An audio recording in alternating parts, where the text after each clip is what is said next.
first AEI 352 video from Soaking Lunch to ASL.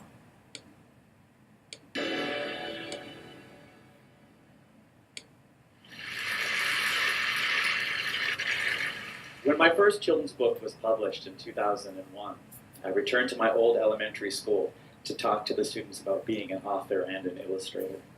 And when I was setting up my slide projector in the cafetorium, I looked across the room, and there she was, my old lunch lady. She was still there at the school, and she was busily preparing lunches for the day. So I approached her to say hello, and I said, "Hi, Jeannie, how are you?" And she looked at me, and I could tell that she recognized me, but she couldn't quite place me, and she looked at me, and she said, "Stephen Krasoska?" And I was amazed that she knew I was a Krasoska, but Stephen is my uncle who is 20 years older than I am. And she had been his lunch lady when he was a kid. And she started telling me about her grandkids, and that blew my mind. My lunch lady had grandkids and therefore left school at the end of the day. So I thought she lived in the cafeteria with the serving spoons. I had never thought about any of that before. Well, that chance encounter inspired my imagination, and I created the Lunch Lady graphic novel series. A series of comics about a lunch lady who uses her fish stick nunchucks to fight off evil cyborg substitutes, a school bus monster, and mutant mathletes. And at the end of every book, they get the bad guy with their hairnet and they proclaim, "Justice is served." And it's been amazing because the series was so welcomed into the reading lives of children. And they send me the most amazing letters and cards and artwork.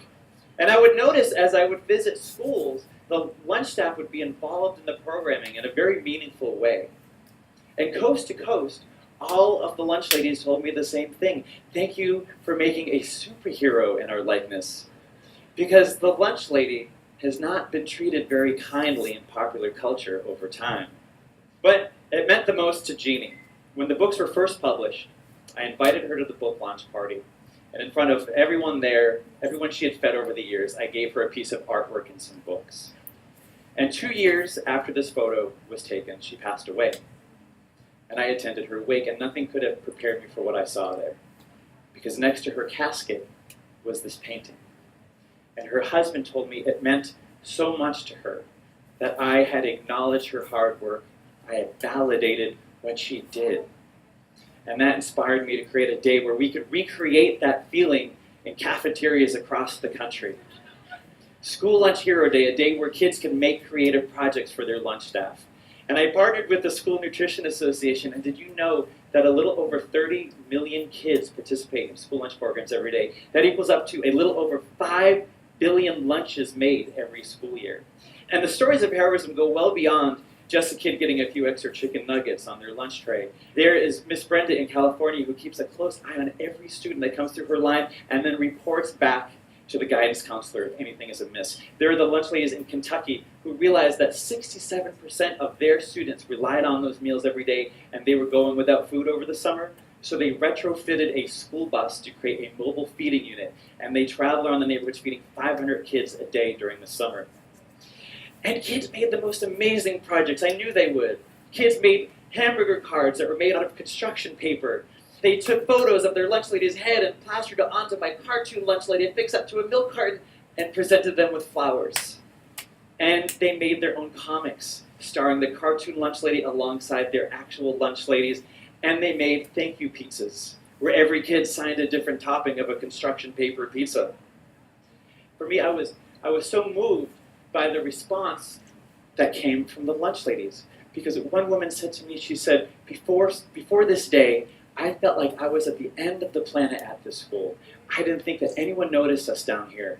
Another woman said to me, you know, what I got out of this is that what I do is important. And of course what she does is important. What they all do is important.